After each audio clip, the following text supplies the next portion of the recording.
ಎಲ್ರಿಗೂ ನಮಸ್ಕಾರ ಬಂಧುಗಳೇ, welcome back to my channel. So ತುಂಬ ತಿಂಗಳುಗಳ ನಂತರ ನಾನು ಅದರಲ್ಲೂ ಒಂದು ಔಟಿಂಗ್ ಅಂತ ಹೋಗ್ತಾ ಇದ್ದೀವಿ. ನಮ್ಮ ಮನೆಗೆ ಮದ್ದೂರಿಗೆ ನನ್ನ ಅಕ್ಕನ ಮಕ್ಕಳು ಬಂದಿದ್ದರು. ಸೊ ನನ್ನ ತಮ್ಮ ತಂಗಿ ಬಂದಿದ್ದರು. ಹಾಗಾಗಿ ಅವರು ಬಂದಿದ್ರಲ್ಲ, ಎಲ್ಲಾದರೂ ಹೊರಗಡೆ ಹೋಗೋಣ ಅಂತ ಹೇಳ್ಬಿಟ್ಟು ಈ ಪ್ಲೇಸ್ನ ನಾವು ಚೂಸ್ ಮಾಡಿದ್ದು.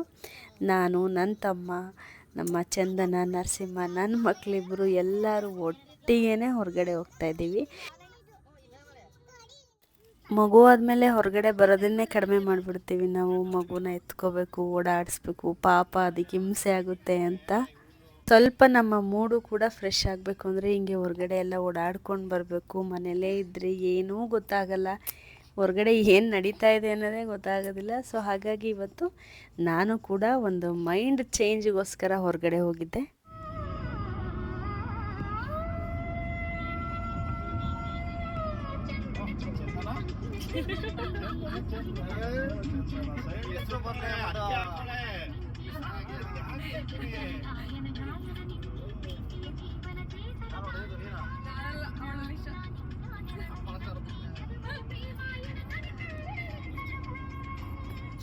ಒಳ್ಳೆ ಕ್ಲೈಮೇಟು, ಕಾರಲ್ಲಿ ಒಳ್ಳೆ ಮ್ಯೂಸಿಕ್ ಇದ್ದರೆ ಸಾಕು, ಎಷ್ಟು ದೂರ ಬೇಕಾದರೂ ಹೋಗ್ಬೋದು. ಎಷ್ಟು ಬೇಗ ನಾವು ನಮ್ಮ ಡೆಸ್ಟಿನಿ ತಲುಪ್ತು ಅನ್ನೋದೇ ಗೊತ್ತಾಗಲಿಲ್ಲ.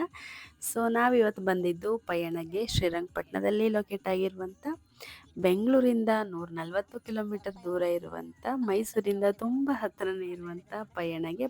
ಇದೊಂದು ಕಾರ್ ಮ್ಯೂಸಿಯಂ.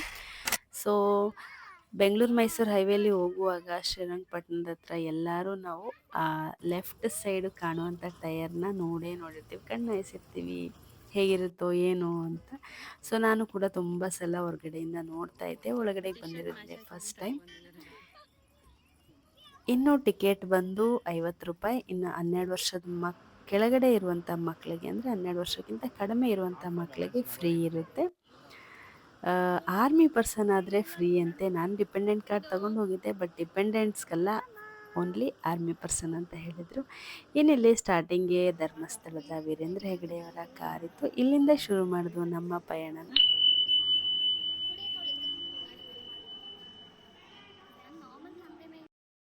ಹೋಗೋಣ, ಅಲ್ಲೂ ಹೋಗೋಣ, ಫಸ್ಟಿಗೆ ಏನು ಹೋಗೋಣ. ಇದು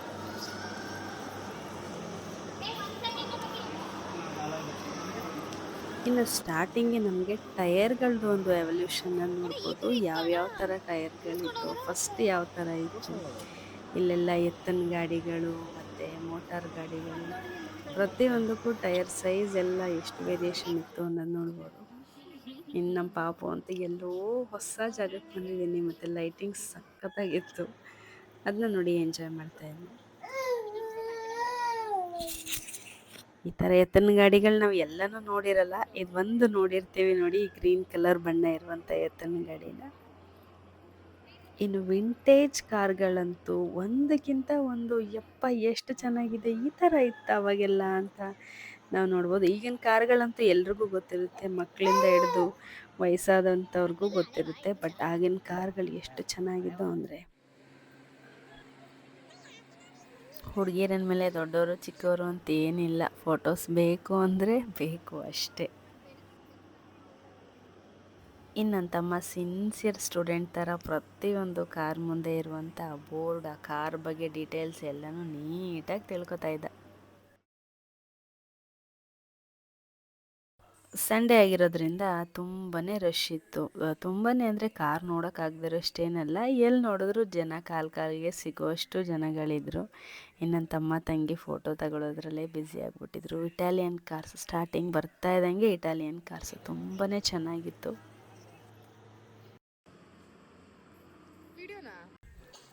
ಇನ್ನು ಈ ಕಾರ್ ಬಗ್ಗೆ ಹೇಳಲಿಲ್ಲ ಅಂದರೆ ನಿಜವಾಗ್ಲೂ ತಪ್ಪಾಗುತ್ತೆ. ಈ ಕಾರ್ನ ನಮ್ಮ ಶಂಕರ್ ನಾಗ್ ಅವರು ಆಕ್ಸಿಡೆಂಟ್ ಮೂವಿಯಲ್ಲಿ ಬಳಸಿದ್ದಾರೆ. ಸೊ ಶಂಕರ್ ನಾಗ್ ಅವರು ಆ ಕಾಲದಲ್ಲೇ ಈ ಥರ ಹೈ ಕ್ಲಾಸ್ ಕಾರ್ನ ಬಳಸಿದ್ದಾರೆ ನೋಡಿ, ಪಿಕ್ಚರಿಗೋಸ್ಕರ.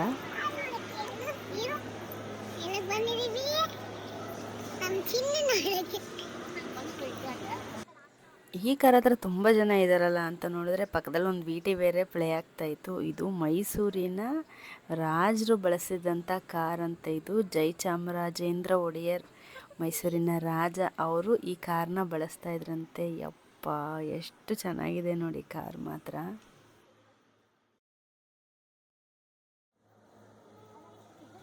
ಇನ್ನು ಮಕ್ಕಳನ್ನ ಎತ್ಕೊಂಡು ಇಷ್ಟೆಲ್ಲ ಓಡಾಡ್ಕೊಂಡು ನೋಡೋದು ಅಂದರೆ ಸ್ವಲ್ಪ ಕಷ್ಟ ಅನಿಸುತ್ತೆ. ಆದರೆ ನನ್ನ ಮಗಳು ಸದ್ಯ ಒಂದು ಚೂರೂ ಸೌಂಡ್ ಮಾಡಲಿಲ್ಲ.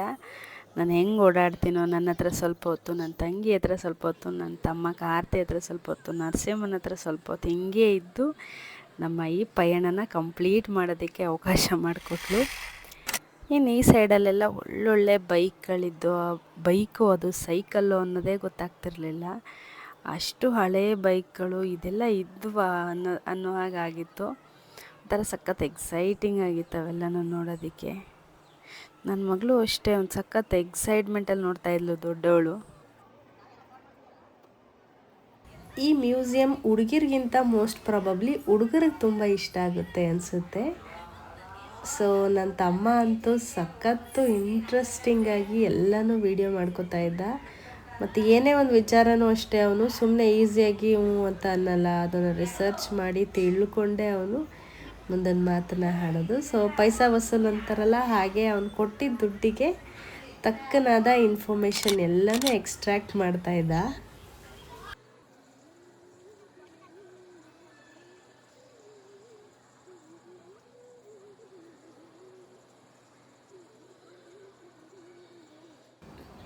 ಈ ಕಾರು ಮೊದಲೇ ರೆಡ್ ಕಲರ್ ಇತ್ತು, ಸ್ಕೋಡಾ. ಸೊ ಸಖತ್ತಾಗಿತ್ತು ಕಾರು. ಎಲ್ಲರೂ ಇದ್ರ ಮುಂದೆನೂ ಒಂದಷ್ಟು ಪಿಕ್ಚರ್ ತೆಗೆಸ್ಕೋಬೇಕು ಅನ್ನೋ ಹಾಗೆ ಎಲ್ಲರೂ ಅಟ್ರ್ಯಾಕ್ಟ್ ಮಾಡ್ತಾಯಿತ್ತು ಇದು. ಇನ್ನಿದು ಫಸ್ಟ್ ಫ್ಲೋರ್ದು ಕತೆ. ಆದರೆ ಗ್ರೌಂಡ್ ಫ್ಲೋರಲ್ಲೂ ಕೂಡ ಒಂದಷ್ಟು ಕಾರ್ಗಳು ಮತ್ತು ದೊಡ್ಡ ದೊಡ್ಡ ಕಾರಿಗಿಂತ ದೊಡ್ಡ ವೆಹಿಕಲ್ಗಳು ಎಲ್ಲ ಗ್ರೌಂಡ್ ಫ್ಲೋರಲ್ಲಿತ್ತು.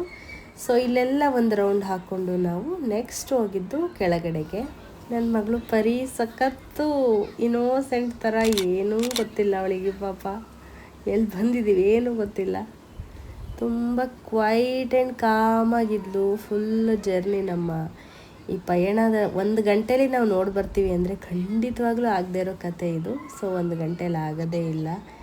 ನಾವು ಬಂದಾಗ ಬೆಳಕಿತ್ತು, ಹೊರಗಡೆ ಹೋಗೋಷ್ಟರಲ್ಲಿ ಕತ್ತಲೆ ಆಗೋಗಿತ್ತು, ಆ ಥರ ಆಗಿತ್ತು ಕತೆ. ಸೊ ಇನ್ನೂ ಗ್ರೌಂಡ್ ಫ್ಲೋರಲ್ಲೂ ಅಷ್ಟೇ ಒಳ್ಳೊಳ್ಳೆ ವೆಹಿಕಲ್ಸ್ ಇದ್ದು. ನನ್ನ ದೊಡ್ಡ ಮಗಳು ಸಖತ್ತು ಖುಷಿಯಾಗಿ ಸಖತ್ ಎನರ್ಜೆಟಿಕ್ ಆಗಿ, ಅಲ್ಲಿ ನೋಡಿ ಮಕ್ಕಳು ಸುಮ್ಮನೆ ಓಡಾಡ್ತಾ ಇದ್ದೇವೆ, ರೀಸನ್ನೇ ಗೊತ್ತಿಲ್ಲ, ಯಾಕೆ ಹೋಗ್ತಾಯಿದ್ದೀವಿ ಎಲ್ಲಿ ಹೋಗ್ತಾಯಿದೆಯೇ ಗೊತ್ತಿಲ್ಲ. ನೋಡಿ ಹುಡುಗಿ ಹೋಗಿ ಆಗಲೇ ಬಂತು, ಹಾಗೆ ಓಡಾಡ್ತಾಯಿದ್ರು. ಸೊ ಇನ್ನು ನಾನು ಬರ್ತೀನಿ, ನಂದೊಂದು ವೀಡಿಯೋ ಮಾಡು ಅಂದೆ. ಆಯ್ತಮ್ಮ ಅಂದ್ಬಿಟ್ಟು ಎಷ್ಟು ಚೆನ್ನಾಗಿ ಮಾಡಿದ್ದಾಳೆ ನೋಡಿ. ನಾನು ಬರೋದನ್ನು ಅವಳೇ ವೀಡಿಯೋ ಮಾಡಿರೋದು ಇದನ್ನು.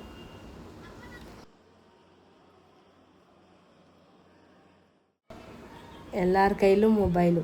ನಂಗೆ ಒಂದೊಂದು ಸಲ ಅನಿಸುತ್ತೆ, ನಾವು ಈಗ ಒಂದು ಪ್ಲೇಸ್ಗೆ ಹೋಗ್ತೀವಿ ಅಂದರೆ ನಾವು ಆ ಪ್ಲೇಸಿನ ವೈಶಿಷ್ಟ್ಯತೆ ತಿಳ್ಕೊಳ್ಳೋ ಬದಲು, ಅದನ್ನು ಕ್ಯೂರಿಯಾಸಿಟಿಯಿಂದ ನೋಡೋ ಬದಲು ನಮಗೆ ಬೇಕಾಗಿರೋದು ಒಂದೇ, ಈಗ ಫೋಟೋ ತೆಗೆದು ಸ್ಟೇಟಸ್ಗೆ ಹಾಕಬೇಕು, ಇಷ್ಟೇ ಬರುತ್ತೆ. ಇನ್ಸ್ಟಾಗ್ರಾಮ್ಗೆ ಹಾಕಬೇಕು. ಮೋಸ್ಟ್ಲಿ ನಾವು ಅದನ್ನು ಎಂಜಾಯ್ ಮಾಡ್ತಾಯಿಲ್ಲ ಅನಿಸುತ್ತೆ ಒಂದೊಂದು ಸಲ. ಈಗ ನಾವೆಲ್ಲ ಕ್ಯಾಮ್ರಾ ಹಿಡ್ಕೊಂಡು ನಿಂತ್ಕೋತೀವ, ಫೋಟೋ ತೊಗೊಳಕ್ಕೆ ನಿಂತ್ಕೋತೀವ, ಆ ಪ್ಲೇಸ್ ಬಗ್ಗೆ ನಾವು ಎಂಜಾಯ್ ಮಾಡೋದೇ ಕಡಿಮೆ ಮಾಡಿಬಿಟ್ಟಿದ್ದೀವಿ. ಇದು ನನ್ನ ಒಪಿನಿಯನ್. ಒಂದೊಂದು ಸಲ ನನಗೆ ಹಂಗೆ ಅನಿಸುತ್ತೆ, ನಾವೇನು ನೋಡ್ತಾ ಇದ್ದೀವಿ, ಏನು ಎಂಜಾಯ್ ಮಾಡ್ತಾಯಿದ್ದೀವಿ, ಬರೋದು ಫೋಟೋ ತಗೊಳ್ಳೋದು, ಸ್ಟೇಟಸ್ಗೆ ಹಾಕೋದು, ಇನ್ಸ್ಟಾಗ್ರಾಮ್ಗೆ ಹಾಕೋದು, ಇಷ್ಟೇನಾ? ಇದಕ್ಕೋಸ್ಕರನ ನಾವು ಒಂದು ಪ್ಲೇಸಿಗೆ ಬರೋದು, ನಾವು ಬಂದಿದ್ದೀವಿ ಅಂತ ತೋರಿಸ್ಕೊಳಕ್ಕ ಅಂತ ಅನಿಸುತ್ತೆ.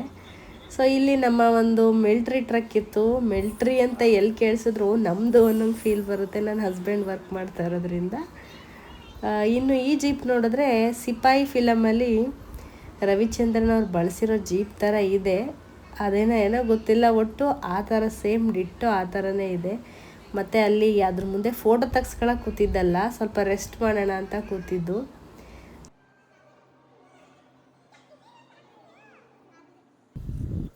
ಇನ್ನಿದು ಇಲ್ಲೊಂದು ವಿಶೇಷವಾದ ಕಾರಿದೆ ನೋಡಿ. ಇದು ವಿಷ್ಣುವರ್ಧನ್ ಅವರ ಕಾರ್ ಅಂತೆ. ಸೊ ಫಸ್ಟು ವಿಷ್ಣುವರ್ಧನ್ ಅವರು ಇದನ್ನು ಧರ್ಮಸ್ಥಳಕ್ಕೆ ಕೊಟ್ಟಿದ್ರಂತೆ, ಆನಂತರ ಅದನ್ನು ಇಲ್ಲಿಗೆ ತೊಗೊಬಂದಿದ್ದಾರೆ. ಸೊ ಫೋಟೋ ಹಾಕಿರೋದಂತೂ ಸಖತ್ತು ಅಟ್ರ್ಯಾಕ್ಟಿವ್ ಆಗಿತ್ತು. ಯಾರು ನೋಡಿದ್ರು ವಿಷ್ಣುವರ್ಧನ್ ಸರ್ ಕಾರ್ ಇದು ಅನ್ನೋಂಗೆ ಮಾತಾಡ್ತಾಯಿದ್ರು. ಸಖತ್ತಾಗಿತ್ತು. ಇಲ್ಲಿ ಕಾರ್ ಕಲೆಕ್ಷನ್ ಅಷ್ಟೇ, ಒಂದು ಕಾರ್ ಥರ ಇನ್ನೊಂದು ಕಾರ್ ಇಲ್ಲ, ಈ ಥರ ಎಲ್ಲ ಡಿಸೈನ್ಗಳಿದೆಯಾ ಅನ್ನೋಷ್ಟು ಕ್ಲಾಸಿ ಆಗಿತ್ತು. ವಿಂಟೇಜ್ ಕಾರ್ ಟ್ರಿಪ್ ಮಾತ್ರ. ಏನು ಹಳೆ ಕಾರ್ನೆಲ್ಲ ಇಟ್ಟು ಮ್ಯೂಸಿಯಮ್ ಮಾಡ್ತೀಯಾ ಅಂತಾರಲ್ಲ, ಹಾಗೆ ಹಳೆ ಕಾರ್ಗಳನ್ನೇ, ಹಳೆಯ ಮಾಡೆಲ್ಗಳನ್ನೇ ಇಟ್ಟು ಮ್ಯೂಸಿಯಮ್ನೇ ಮಾಡಿಬಿಟ್ಟಿದ್ದಾರೆ ಇವರು. ಈ ಮ್ಯೂಸಿಯಂ ಬಂದು ಇಂಡಿಯಾದಲ್ಲೇ ದೊಡ್ಡದಾದಂಥ ಕಾರ್ ಮ್ಯೂಸಿಯಂ ಅಂತ ಇದು. ಸೊ ಅದು ನಮ್ಮ ಮೈಸೂರಲ್ಲಿರೋದಂತೂ ನಮ್ಮ ಹೆಮ್ಮೆ.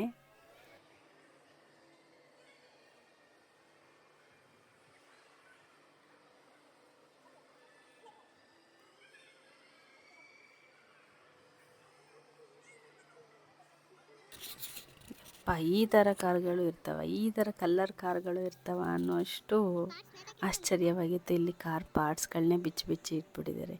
ಇನ್ನದು ಲವ್ ಮಾಕ್ಟೈಲಲ್ಲಿ ನಾವು ಈ ಥರ ಒಂದು ಫ್ಯಾನ್ಸಿ ಕಾರ್ನ ನೋಡ್ಬೋದು, ಇಬ್ಬರೇ ಕೂತ್ಕೊಳ್ಳುವಂಥ ಕಾರು. ಸೊ ಅದನ್ನು ಕೂಡ ಇಲ್ಲಿ ಇಟ್ಟಿದ್ರು. ಇನ್ನೆಲ್ಲೆಲ್ಲ ಮ್ಯಾಪ್, ಈ ಮ್ಯೂಸಿಯಮ್ದು ಮ್ಯಾಪ್ ಹಾಕಿದ್ರು. ಮಕ್ಳಿಗಂತೂ ಒಳ್ಳೆ ಜಾಗ ಇದು, ಓಡಾಡೋದಕ್ಕೆ, ಆಟ ಆಡೋದಕ್ಕೆ. ಸುಮ್ಮನೆ ಓಡಾಡ್ತಾ ಇರ್ತವೆ, ಈ ಮದುವೆ ಚೌಟ್ರಲ್ಲಿ ಓಡಾಡ್ತಾ ಇರ್ತಾರಲ್ಲ ಹಂಗೆ. ಸೊ ಎಲ್ಲ ಓಡಾಡಿಕೊಂಡು ನನಗಂತೂ ಸಖತ್ ಸುಸ್ತಾಯಿತು. ಮಗು ಬೇರೆ ಎತ್ಕೊಂಡಿದ್ದೆ, ಬೆನ್ನೋ ಬಂದಂಗಾಯಿತು. ಸೊ ಒಂದು ಜಾಗದಲ್ಲಿ ಕೂತ್ಕೊಳ್ಳೋಣ ಅಂತ ಅಂದ್ಕೊಂಡೆ. ನನ್ನ ಜೊತೆ ನನ್ನ ಬೇಬಿ ಕೂಡ ಇದೆ. ಸೊ ನನ್ನ ಮಿನಿನೂ ಇದ್ದಾಳೆ ನನ್ನ ಜೊತೆ. ಅವಳಿಗಂತೂ ನಿದ್ದೆ ಬಂದ್ಬಿಟ್ಟಿತ್ತು ಪಾಪ. ಇದೆಲ್ಲ ಸುತ್ತಾಡೋಷ್ಟ್ರಲ್ಲಿ ತುಂಬ ಟೈಮ್ ಹಿಡಿತು. ಕಾರಲ್ಲಿ ನಿದ್ದೆ ಮಾಡಿದ್ಲು, ಬಟ್ ಹಾಗೂ ಲೇಟ್ ಆಗಿತ್ತಲ್ಲ, ಚೆನ್ನಾಗಿ ನಿದ್ದೆ ಬರ್ತಾಯಿತ್ತು ಅವಳಿಗೆ ಚೆನ್ನಾಗಿ. ಇಲ್ಲೇನೋ ಒಂದು ಚಿಕ್ಕ ರೂಮ್ ಇದೆಯಲ್ಲ ಅಂತ ಒಳಗೆ ಬಂದರೆ, ಇದು ಚಿಕ್ಕ ರೂಮಲ್ಲ, ಇದು ದೊಡ್ಡ ಸಮುದ್ರ ಥರನೇ ಇತ್ತು. ಅಂದರೆ ಹಿಂದಿನ ಕಾಲದಲ್ಲಿ ಬಳಸ್ತಿದ್ದಂಥ ಅಡುಗೆ ಸಾಮಗ್ರಿಗಳು, ಅಂದರೆ ಅಡುಗೆ ಮಾಡೋದಕ್ಕೆ ಬಳಸುವಂಥ ಅಡುಗೆ ಪಾತ್ರೆಗಳು, ಸೌಟು, ಮಜ್ಜಿಗೆ ಸಿಲ್ಬೋದು, ಮತ್ತು ಒಗ್ಗರಣೆ ಡಬ್ಬಿ, ಹೆಂಚು, ಪಡ್ಡು ಮಾಡೋದು, ಪ್ರತಿಯೊಂದು ಚಕ್ಲಿ ಒಳ್ಳು, ಪ್ರತಿಯೊಂದು ಇತ್ತು ಇಲ್ಲಿ ನೋಡಿ. ಸೌಟ್ಗಳು, ಆ ಮಚ್ಚು, ಪ್ರತಿಯೊಂದು ಇದೆಲ್ಲನೂ ಬಳಸ್ತಿದ್ರು. ಇದನ್ನು ಹೆಂಗೆ ಬಳಸ್ತಿದ್ರು ಅನ್ನೋಷ್ಟು ಆಶ್ಚರ್ಯ ಆಗ್ತಾಯಿತ್ತು ನೋಡಿ. ಇಲ್ಲೆಲ್ಲ ಮಜ್ಜಿಗೆ ಸಿಲ್ಬೋದು, ಹೆಂಗೆ ಎವಲ್ಯೂಷನ್ ಆಗಿದೆ ಅನ್ನೋದು. ಸೊ ಅದೆಲ್ಲನೂ ಡೀಟೇಲಾಗಿ ಹಾಕಿದ್ರು ಇಲ್ಲಿ.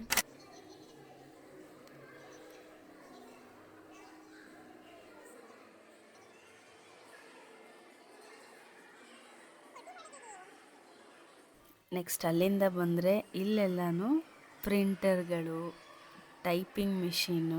ಸೊ ಟೈಪಿಂಗ್ ಹೇಗೆ ಮಾಡ್ತಿದ್ರು, ಟೈಪಿಂಗ್ ಅದು ಹೇಗಿತ್ತು ಅದು ಅನ್ನೋದೆಲ್ಲ ಇತ್ತು ಅದರಲ್ಲಿ. ಇನ್ನಿಲ್ಲಿ ಭಾಷೆಗಳು, ಇಂಡಿಯಾದಲ್ಲಿ ನಮ್ಮ ಭಾರತದಲ್ಲಿ ಇರುವಂಥ ಭಾಷೆಗಳು ಹೆಂಗೆ ಎವಲ್ಯೂಷನ್ ಆಗಿದ್ದು, ಮೊದಲು ಯಾವ ಥರ ಭಾಷೆ ಇತ್ತು, ಯಾವ ಥರ ಬರೀತಿದ್ರು, ಈಗ ಹೇಗಾಗಿದೆ ಅನ್ನೋದೆಲ್ಲ ಪ್ರತಿಯೊಂದು ಡೀಟೇಲಾಗಿ ಇತ್ತು ಅಲ್ಲಿ.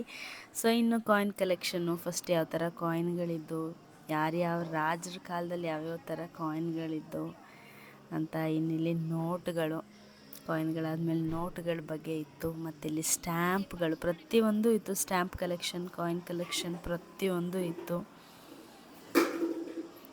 ಯಾವ್ಯಾವ ರಾಜರು ಯಾವ್ಯಾವ ಥರ ಕಾಯಿನ್ಸ್ ಎಲ್ಲನೂ ಮಾಡಿದರು ಅನ್ನೋದೆಲ್ಲ ಇತ್ತು. ಸೊ ಇನ್ನೆಲ್ಲಿ ಬಂದರೆ ಒಂದು ಫಿಲಮ್ ಇಂಡಸ್ಟ್ರಿಗೆ ಬಂದಂಗಾಯಿತು. ಸೊ ಇಲ್ಲೂ ಅಷ್ಟೇ ಕ್ಯಾಮ್ರಾಗಳು, ಶೂಟ್ ಮಾಡೋದು, ಆ ರೀಲ್ಸ್ಗಳು, ಆ ಮೂವಿ ಬಗ್ಗೆ ಪ್ರತಿಯೊಂದು ಹಾಕಿದ್ರು ಇಲ್ಲಿ.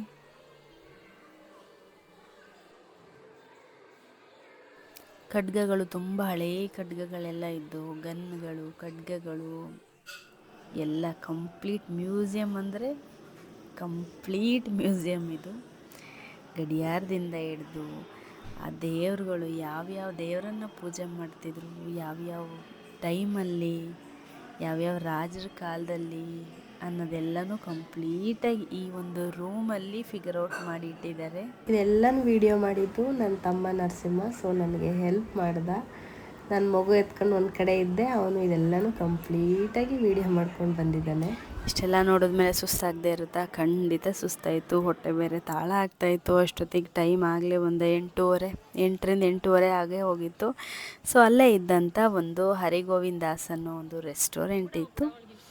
ಅಲ್ಲೋಗಿ ನಾನಂತೂ ಕುತ್ಕೊಬಿಟ್ಟೆ. ನನಗೇನು ಬೇಕು ಅದನ್ನು ಹೇಳ್ಬಿಟ್ಟು ನಾನು ನನ್ನ ಮಕ್ಕಳು ಕುತ್ಕೊಬಿಟ್ಟು, ನನ್ನ ತಮ್ಮ ಕಾರ್ತಿ, ನರಸಿಂಹ, ಚಂದನ ಅವರೆಲ್ಲ ತೊಗೊಂಡು ಬರ್ತಾಯಿದ್ರು ಏನು ಬೇಕು ಅದೆಲ್ಲನೂ. ಸುಮಾರು ಜನ ಇದ್ದರು ಅಲ್ಲಿಗೆ ಬಂದಿದ್ದವರೆಲ್ಲ. ಆಲ್ಮೋಸ್ಟ್ ಈ ರೆಸ್ಟೋರೆಂಟಿಗೆ ಬಂದು ಏನಾದರೂ ತಿಂದೇ ಹೋಗ್ತಿದ್ರು. ಸೊ ನಾವು ಒಂದಷ್ಟು ಐಟಮ್ಗಳನ್ನ ಆರ್ಡರ್ ಮಾಡಿಕೊಂಡು ಚೆನ್ನಾಗಿ ತಿಂದು, ಎಲ್ಲಿ ನನ್ನ ಮಗಳು ನನಗೆ ಹಿಂಸೆ ಕೊಡ್ತಾಳೋ, ಊಟ ಮಾಡೋದಕ್ಕೆ ಆಗಲ್ವೋ ಅನ್ನೋಂಗೆ ಆಗಿತ್ತು. ಬಟ್ ಅವಳ ಕೈ ಒಂದು ಸಾಸ್ದು ಪೌಚ್ ಕೊಟ್ಟಿದ್ದೆ, ಪಾಪ ಅದು ಆಟ ಆಡ್ಕೊಂಡಿತ್ತು ಅದರಲ್ಲೇ. ನಾನು ನೆಮ್ಮದಿಯಾಗಿ ಊಟ ಮಾಡಿಕೊಂಡೆ. ಇನ್ನು ನನ್ನ ದೊಡ್ಡ ಮಗಳು ಗೋಬಿ ತಿಂತಾಯಿದ್ಲು. ಚಂದನ ಎಲ್ಲ ಕಾಳಿ ಮಾಡಿದಾಳೆ. ನರಸಿಂಹ ಅವ್ರು ಖಾಲಿ ಮಾಡೋ ಪ್ರೋಸೆಸ್ಸಲ್ಲಿದ್ದಾರೆ. ಅದೇ ಒಂದು ಖಾಲಿ ಮಾಡಿದ್ದಾರೆ. Protein, carbs, fibre. ಇದಿಷ್ಟಾಗಿತ್ತು ನಮ್ಮ ಪಯಣ ಬಂಧುಗಳೇ. ಮತ್ತೊಂದು ಬ್ಲಾಗೊಂದಿಗೆ ಭೇಟಿಯಾಗ್ತೀನಿ. ಆರೋಗ್ಯನ ಚೆನ್ನಾಗಿ ನೋಡ್ಕೊಳ್ಳಿ. ಜೈ ಹಿಂದ್, ಜೈ ಕರ್ನಾಟಕ ಮಾತೆ.